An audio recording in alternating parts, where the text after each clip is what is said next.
Friends, welcome to the केंद्र academy. देखिए friends, आज इस सेशन में हम लोग बीपीएससी टीआरई 4 यानी बीपीएससी टीचर 4.0 न्यू वैकेंसी 2025 के लिए वर्ल्ड जियोग्राफी यानी विश्व भूगोल से रिलेटेड सभी महत्वपूर्ण प्रश्नों को केवल जो वीवीआईपी क्वेश्चन है उन्हीं को आज सेशन में डिस्कस करेंगे। ये सारे प्रश्न आपके एग्ज़ाम के दृष्टिकोण से यानी बीपीएससी टीआरई 4.0 के दृष्टिकोण से काफ़ी इम्पोर्टेंट होंगे। इसको ध्यानपूर्वक पूरा ज़रूर देखिएगा। ये लोग पहली बार चैनल पर आए हुए होंगे तो चैनल को सब्सक्राइब कर लीजिए एवं जो बगल में बेल आइकन का निशान है उसे ज़रूर दबा लीजिए ताकि आपको रेगुलर अपडेट मिलता रहे। तो चलिए फ्रेंड्स, को बिना देरी किए हुए सेशन को आज से स्टार्ट करते हैं। एक बार प्लीज़ पहले लाइक कर दीजिएगा और जब पूरा सेशन देख लीजिएगा तो कम से कम एक ग्रुप में ज़रूर शेयर कर दीजिएगा। चलिए शुरू करते हैं। आज का क्वेश्चन है पहला कि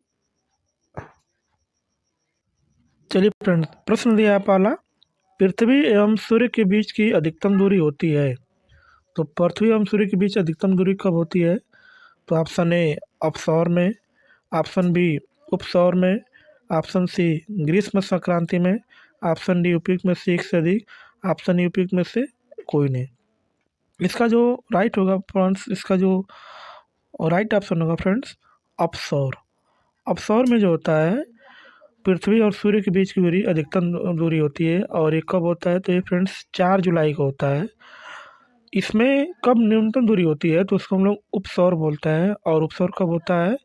3 जनवरी को होता है फ्रेंड्स। ठीक है, चलिए इसका डिस्कस देखिए फ्रेंड्स क्या लिखा है कि पृथ्वी एवं सूर्य के मध्य अधिकतम दूरी को अपसौर कहते हैं। पृथ्वी सूर्य के चारों ओर दीर्घवृत्तीय कक्षा में परिक्रमा करती है और जिसके कारण वर्ष में सूर्य एवं पृथ्वी की दूरी घटती व बढ़ती रहती है। ठीक है फ्रेंड्स, चलिए आगे देखते हैं। आगे प्रश्न आया था फ्रेंड्स कि निम्नलिखित में से कौन सा बृहद ग्रह नहीं है? ऑप्शन ए मंगल, ऑप्शन बी बृहस्पति, ऑप्शन सी शनि, ऑप्शन डी उपयुक्त में से एक से अधिक, ऑप्शन ई उपयुक्त में से कोई नहीं।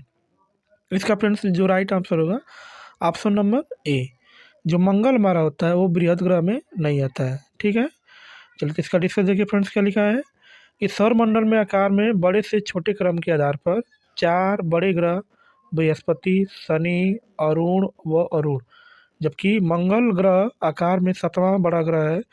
अतः जो केवल इसका जो उत्तर होगा फ्रेंड्स मंगल होगा। इस विकल्प में से ग्रहों की बात करेंगे तो बुध जो ग्रह होता है सबसे सूर्य के करीब होता है और मंगल ग्रह को हम लोग लाल ग्रह के नाम से भी जानते हैं। ठीक है फ्रेंड्स, चलिए आगे आगे लिखा है फ्रेंड्स कि चंद्रमा सदृश ग्रह कौन सा है?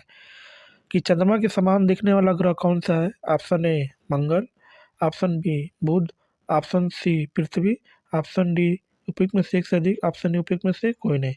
इसका जो फ्रेंड्स राइट ऑप्शन होगा ऑप्शन नंबर बी, चंद्रमा के समान दिखने वाला जो ग्रह होता है वो कौन सा होता है? बुध होता है फ्रेंड्स। ठीक है, चलिए ग्रहों में मात्र बुध और शुक्र की दिखने वाली कलाएं होती हैं, इसी प्रकार कलाएं चंद्रमा में भी पाई जाती हैं। चंद्रमा का आकार बुध जैसा दिखाई देता है, अतः दिए गए विकल्प में से चंद्रमा के सदृश ग्रह कौन सा है? बुध ग्रह है। ठीक है फ्रेंड्स, चलिए आगे देखते हैं। आगे प्रश्न आया था फ्रेंड्स इसमें कि सूर्य है, सूर्य क्या है? एक पीला तारा है, एक लाल तारा है, एक श्वेत तारा है, उपयुक्त में से एक से अधिक, उपयुक्त में से कोई नहीं। इसका जो फ्रेंड्स राइट ऑप्शन होगा ऑप्शन नंबर ए, सूर्य जो होता है एक क्या है? पीला तारा है फ्रेंड्स। क्या है? पीला तारा। इसका डिस्कस देखिए फ्रेंड्स। सूर्य एक पीला तारा है। सूर्य के पीला दिखने के पीछे स्कैटरिंग ऑफ लाइट, जिसको प्रकाश का प्रकीर्णन को बताया जाता है। हम जानते हैं कि सूर्य से आने वाली किरणें 7 अलग अलग रंग में की होती हैं और वायुमंडल से गुजरने से कुछ किरणों चारों ओर वायुमंडल में बिखर जाती हैं, जिससे सूर्य और उसकी रोशनी हमें पीली दिखाई देती है और सूर्य को पीला तारा समझा जाता है। ठीक है फ्रेंड्स, चलिए आगे आगे फ्रेंड्स लिखा है कि ब्रह्मांड में पल्सर क्या है? पल्सर क्या होता है ब्रह्मांड में? ऑप्शन ए तारों का समूह होता है, ऑप्शन बी घूमते न्यूट्रॉन तारे होते हैं, किसी तारे का विस्फोट होता है, किसी तारे द्वारा उत्सर्जित रेडियो तरंग होते हैं। फ्रेंड्स इसका जो राइट ऑप्शन होगा फ्रेंड्स घूमते न्यूट्रॉन तारा। एक जो पल्सर क्या होता है, घूमता हुआ न्यूट्रॉन तारा होता है। इसका डिस्कस हम लोग देखते हैं। ब्रह्मांड में पल्सर घूमते हुए न्यूट्रॉन तारे होते हैं।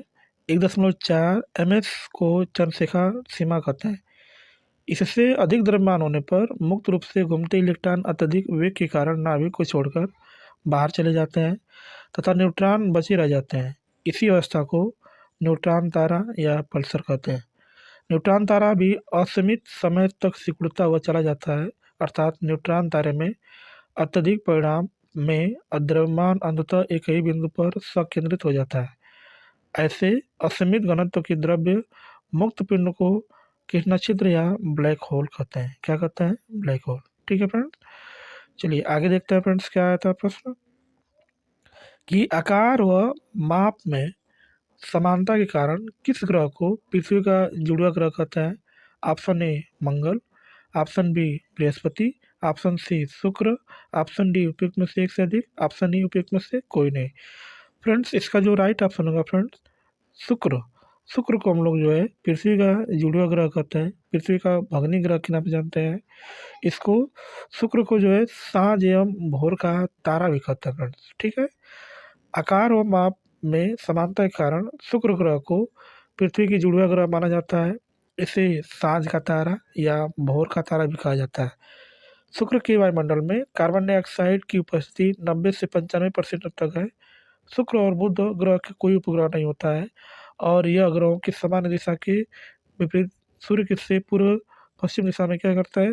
परिक्रमण करता है। ठीक है, तो ये जो होता है यानी जो बुध और शुक्र होता है बाकी ग्रहों से विपरीत दिशा में घूमते हैं या परिक्रमा करते हैं फ्रेंड्स। ठीक है, चलिए आगे देखते हैं। आगे क्या लिखा है फ्रेंड्स कि ग्रीनविच माध्य समय, जिसको हम लोग जीएमटी कहते हैं, से भारतीय मानक समय आईएसटी कितना आगे रहता है?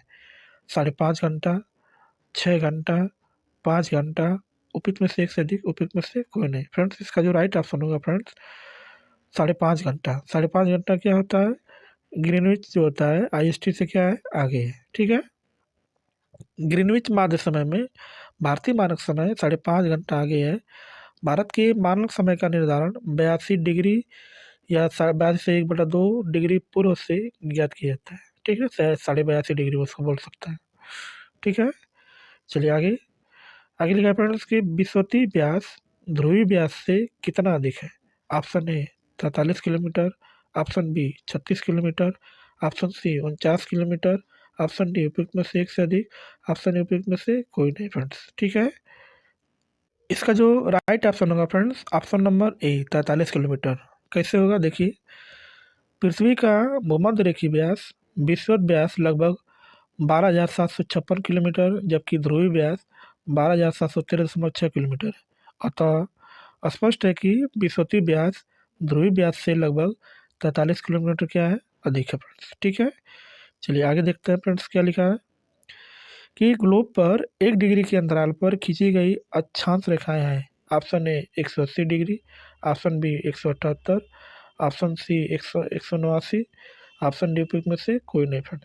इसका जो राइट ऑप्शन होगा फ्रेंड्स 179 यानी 179, 100 जो है 79 जो है अक्षांश रेखाएं हैं 1 डिग्री के अंतराल पर। ठीक है फ्रेंड्स, चलिए इसका डिस्कस देखते हैं। डिस्कस क्या है फ्रेंड्स कि ग्लोब पर मानचित्र भूमध्य रेखा के समांतर खींची रेखाएं हैं जो समान अक्षांशीय कोण वाले स्थानों को मिलाती हैं, अक्षांश रेखाएं कहलाती हैं। 1 डिग्री के अंतराल पर इन रेखाओं उत्तरी गोलार्ध पर कुल संख्या 89 है। इसी प्रकार दक्षिणी गोलार्ध पर भी कुल संख्या 89 है। इस प्रकार ग्लोब 1 डिग्री के अंतराल पर कुल रेखाओं की संख्या जो है 179 है। 179 में जीरो अक्षांश या भूमध्य रेखा भी क्या होती है? शामिल होती है, क्योंकि 0 डिग्री को हम लोग भूमध्य रेखा या विषुवत रेखा के नाम से उसको जानते हैं। ठीक है फ्रेंड्स, चलिए फ्रेंड्स आगे देखिए प्रश्न क्या आया है कि 90 डिग्री पूर्वी देशांतर पर स्थित थिम्पू, भूटान की राजधानी होती है फिर थिम्पू, एक स्थानीय समय निर्धारित कीजिए, जबकि ग्रीनविच 0 डिग्री में दोपहर 12 बजे समय है। तो इसका जो राइट ऑप्शन होगा फ्रेंड्स 6 PM। क्या होगा? 6 PM। ठीक है, चलिए इसका डिस्कस देखिए फ्रेंड्स क्या लिखा है कि आपको पता होगा कि पूरब में जाते हैं तो उसका मान बढ़ता है और पश्चिम में जाते हैं तो क्या होता है, घटता है। ठीक है। ग्रीनविच और थिम्बू के बीच का अंतर 90 डिग्री देशांतर है, अतः कुल समय जो है 90 × 4, क्योंकि 1 डिग्री बराबर होता है 4 मिनट होता है, तो 90 डिग्री में कितना हो जाएगा, 360 मिनट। अब 360 मिनट हो रहा है तो इसमें घंटा कितना होगा फ्रेंड्स, तो आपको पता होगा कि 1 घंटा में जो होता है 60 मिनट होता है, तो मिनट से घंटा में जाएंगे तो क्या करेंगे, 60 से भाग करेंगे, तो कुल मिला कितना आ गया, 6 घंटा। अब देखिए थिम्पू का स्थानीय समय ग्रीनविच के समय से 6 घंटा अधिक है, अर्थात शाम 6 बजे 6 PM होगा। पृथ्वी पश्चिम से पूर्व दिशा की ओर घूमती है, फलतः पूर्व की ओर बढ़ने पर प्रत्येक देशांतर पर 4 मिनट क्या होता है, बढ़ता है, तथा पश्चिम में जाने पर देशांतर का समय क्या होता है, 4 मिनट घटता है। तो यानी पूर्व दिशा में जाएंगे तो बढ़ेगा और पश्चिम दिशा में आएंगे तो क्या होगा, घटेगा। ठीक है। तो इसका जो राइट ऑप्शन होगा फ्रेंड्स 6 शाम को। आगे आगे लिखा फ्रेंड्स कि निम्नलिखित में से कौन सा शीत कटिबंध में आता है। ऑप्शन ए 66 से 1/2 उत्तरी अक्षांश और उत्तरी ध्रुव के बीच स्थित क्षेत्र, दोनों गोलार्ध 23 से 1/2 66 से 1/2 अक्षांशों के बीच स्थित क्षेत्र, दक्षिणी ध्रुव वृत्त जिसको हम लोग अंटार्कटिका वृत्त कहते हैं, दक्षिणी ध्रुव के बीच स्थित क्षेत्र, उपयुक्त में से एक से अधिक, उपयुक्त में से कोई नहीं। ठीक है फ्रेंड्स, इसका जो राइट ऑप्शन होगा फ्रेंड्स डी, उपयुक्त में से एक से अधिक। चलिए देखते हैं इसका डिस्कस। शीत कटिबंध पेटी का विस्तार 66.5 डिग्री से 90 डिग्री के बीच दोनों गोलार्धों में होता है। इसमें टैगा, टुंड्रा तथा हिमाच्छादित प्रदेश आते हैं। शीत कटिबंध क्षेत्र दक्षिणी गोलार्ध में दक्षिणी ध्रुव और अंटार्कटिका वृत्त में बीच स्थित है, तथा उत्तरी गोलार्ध में उत्तरी वृत्त और आर्कटिक वृत्त के बीच स्थित है। भूमध्य रेखा से दूर जाने पर इन कारण इन क्षेत्रों में केवल सूर्य की तिरछी किरणें ही पहुंच पाती हैं। ठीक है फ्रेंड्स, चलिए आगे लिखा है फ्रेंड्स कि यदि ग्रीनविच में दोपहर के 12 बजे है तो ग्रीनविच के 30 डिग्री पूर्व में क्या समय होगा।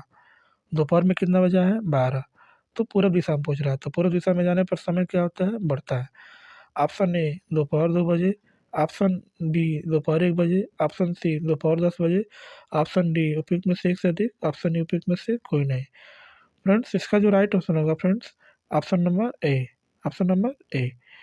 चलिए देखते हैं इसका डिस्कस। ग्रीनविच देशांतर रेखा को 0 डिग्री देशांतर रेखा व अंतर्राष्ट्रीय समय रेखा कहा जाता है। ठीक है। यह पृथ्वी के उत्तरी दक्षिणी ध्रुवों को जोड़ते हुए लंदन के पास स्थित ग्रीनविच समय से गुजरती है। ग्रीनविच देशांतर से 1 डिग्री पूर्व बढ़ने पर 4 मिनट के समय में वृद्धि होती है और 1 डिग्री पश्चिम बढ़ने पर समय में 4 मिनट की क्या होती है, कमी होती है। तो 4 मिनट को जब हम लोग 30 डिग्री में चेंज करेंगे तो कितना मिनट आएगा, तो 120 मिनट, क्योंकि दोपहर के 12 बज रहा है। तो 120 मिनट को हम लोग घंटा में चेंज करेंगे तो कितना आएगा, 2 घंटा। तो 12 बजे में आप क्या करेंगे, 2 घंटा जोड़ेंगे आगे तो क्या बचेगा, दोपहर का 2 बजेगा। ठीक है। चलिए आगे आगे लिखा है फ्रेंड्स कि तेहरान किस पर्वत पर स्थित है। तेहरान किस पर्वत पर स्थित है, तो ईरान की राजधानी, भविष्य में जो राजधानी होने वाली है उसका नाम क्या है, तेहरान। ये ईरान की भविष्य की राजधानी है, ईरान। ठीक है। चलिए तो इसमें हम लोग option A Zagros, option B Elburz, option C Makran, option D उपयुक्त में से एक से अधिक, ऑप्शन डी उपयुक्त में से कोई नहीं। फ्रेंड्स इसका जो राइट ऑप्शन होगा फ्रेंड्स ऑप्शन नंबर बी, जिसको हम लोग बोलते हैं एलबुर्ज बोलते हैं। क्या बोलते हैं, एलबुर्ज। तेहरान जो है एलबुर्ज पर्वत पर क्या है, स्थित है। तेहरान ईरान की राजधानी शहर है। 14 मिलियन लोगों की आबादी वाला यह शहर विशाल एलबुर्ज पर्वत श्रृंखला के तल पर स्थित है। ईरान की राजधानी क्या होती है, तेहरान। ठीक है। चलिए आगे आगे लिखा है फ्रेंड्स की एक कथन दिया है और इसमें कथन क्या ये बोल रहा है, घाना तट पर सनी के समृद्ध प्लेसर जमा पाए जाते हैं और ब्राज़ील में सोने की सिराएँ पाई जाती हैं। घने तट पर सोने की समृद्ध प्लेसर पाए जाते हैं। ऑप्शन आर जो दिया है, किसी समय में महाद्वीप अटलांटिक तट के साथ एक साथ संयुक्त थे। सही उत्तर चुनना है। ऑप्शन ए और आर दोनों सही है, मगर आर ए की सही व्याख्या है। ए और आर दोनों सही है और आर ए की सही व्याख्या नहीं है।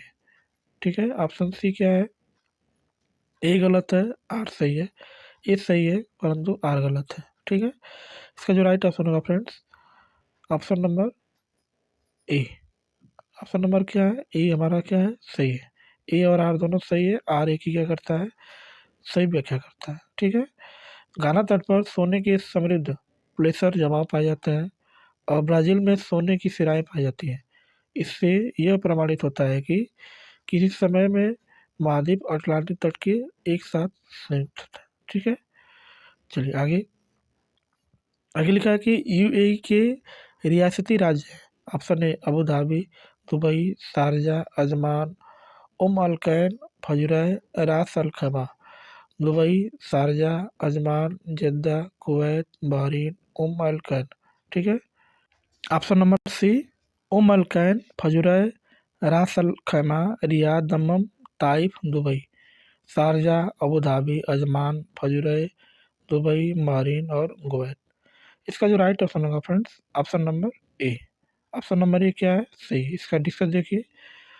संयुक्त अरब अमीरात, जिसको हम लोग यूए कहते हैं, यूनाइटेड अमीरेट्स कहते हैं, को 7 राज्यों में विभाजित किया गया है, जो निम्न है: Abu Dhabi, Dubai, Sharjah, Ajman, Al Ain, Fujairah और रास अल खैमा। ये 7 राज्य जो है यूएई में आते हैं, ठीक है।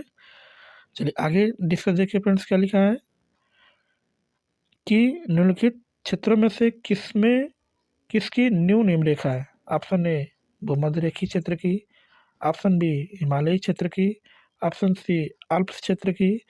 उपयुक्त में से एक से अधिक, उपयुक्त में से कोई नहीं। इसका फ्रेंड्स जो राइट ऑप्शन होगा फ्रेंड्स, अल्प क्षेत्र में जो है न्यून हिम रेखा है, ठीक है। चलिए इसका डिस्कस देखिए। पर्वतीय व ध्रुवीय क्षेत्र की वह रेखा जिसके ऊपर वर्ष हिम का आवरण रहता है तथा बर्फ पूर्णतः कभी नहीं पिघलती। उच्च स्थानों पर हिम रेखा काफ़ी नीचे होती है। अल्प क्षेत्र में हिम रेखा सामान्यतः 2700 मीटर की ऊंचाई तक होती है, जबकि हिमालयी क्षेत्र में इसकी ऊंचाई 4500 मीटर है। भूमध्य रेखीय क्षेत्र में हिम रेखा सर्वाधिक ऊंचाइयों पर पाई जाती है। तो इसका जो राइट ऑप्शन होगा फ्रेंड्स, ऑप्शन नंबर सी, ठीक है। चलिए आगे। आगे लिखा है फ्रेंड्स कि खनिज में निम्नलिखित में से किस चट्टान के स्तर जमा होते हैं खनिज में। ऑप्शन ए अवसादी चट्टान, ऑप्शन बी उल्पादी चट्टान, ऑप्शन सी आग्नेय चट्टान, ऑप्शन डी उपयुक्त में से एक से अधिक, ऑप्शन ई उपयुक्त में से कोई नहीं। इसका जो राइट ऑप्शन होगा फ्रेंड्स, उपयुक्त में से एक से अधिक। क्या होगा, उपयुक्त में से एक से अधिक। इसका ऑप्शन क्या है, सही है फ्रेंड्स, ठीक है। चलिए, क्योंकि दोनों चट्टानों में पाया जाता है, कायांतरित और अवसादी में भी, ठीक है। खनिज विभिन्न प्रकार के सेलों में पाए जाते हैं। कुछ खनिज आग्नेय सरनालों में पाए जाते हैं, आग्नेय सेलों में भी। कुछ कांतिक सेलों में पाए जाते हैं, जबकि अन्य अवसादी सेलों में पाए जाते हैं। आग्नेय चट्टानों में प्रमुख रूप से लोहा, निकेल, तांबा, सीसा, जस्ता, क्रोमाइट, मैग्नीज, सोना आदि प्रमुख होते हैं। अवसादी चट्टानों में खनिज तेल, प्राकृतिक गैस, कोयला भंडार आदि प्रमुख हैं। उर्वरक चट्टानों के बाद फाइलाइट, सिस्ट, नीस, क्वार्टजाइट और मार्बल आते हैं, ठीक है फ्रेंड्स। चलिए आगे। चलिए फ्रेंड, आगे लिखा है प्रश्न फ्रेंड्स कि भूपटल के टुकड़े मेंटल में गति द्वारा निरंतर धीमी गति से प्रवाहित होते हैं। इस सिद्धांत को क्या कहा जाता है, इस सिद्धांत को क्या कहते हैं फ्रेंड्स।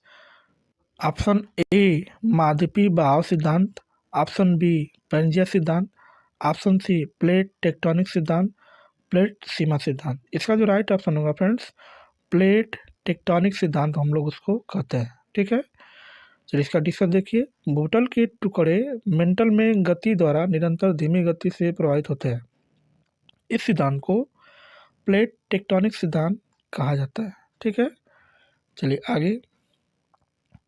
आगे लिखा है फ्रेंड्स कि सेल जिनमें जीवाश्म पाया जाता है। ऑप्शन ए अवसादी सेल में, ऑप्शन बी केंद्रित सेल में, ऑप्शन सी आग्नेय सेल में, ऑप्शन डी उपयुक्त में से एक से अधिक, ऑप्शन ई उपयुक्त में से कोई नहीं। इसका जो राइट ऑप्शन होगा फ्रेंड्स, अवसादी सेल। अवसादी सेल में क्या पाया जाता है, जीवाश्म पाए जाते हैं, ठीक है। चलिए इसका डिस्कस देख सकते हैं। चट्टानों के पूर्ण होकर नीचे जमा जाने से ही अवसादी सेल का निर्माण होता है। इसकी रचना परतों के रूप में होने के कारण इसे परतदार सेल भी कहते हैं। अधिकतर जीवाश्म एवं खनिज तेल इसी प्रकार की चट्टानों में पाए जाते हैं। संपूर्ण भूपृष्ठ के लगभग 75% भाग पर अवसादी सेलों का विस्तार है। ठीक है, चलिए आगे डिस्कस देखिए। पर्वत शिखर पर मिलने वाली चट्टानी सतह कहलाती है फेल्नसेमीर, फेल्ला, फेल्ड। उपयुक्त में से एक से अधिक, उपयुक्त में से कोई नहीं। इसका जो राइट ऑप्शन होगा फ्रेंड्स, फेल्सेनमीर कहते हैं। क्या कहते हैं? फेल्सेनमीर। पर्वत शिखर पर मिलने वाली चट्टानी सतह फेल्सेनमीर कहलाती है। ठीक है, चलिए आगे। आगे लिखा है कि सहारा किस प्रकार का रेगिस्तान है? ऑप्शन ए ठंडा, ऑप्शन बी गर्म, ऑप्शन सी मृदु। उपयुक्त में से एक से अधिक, उपयुक्त में से कोई नहीं। इसका जो राइट ऑप्शन होगा फ्रेंड्स, गर्म। सहारा किस प्रकार का रेगिस्तान है?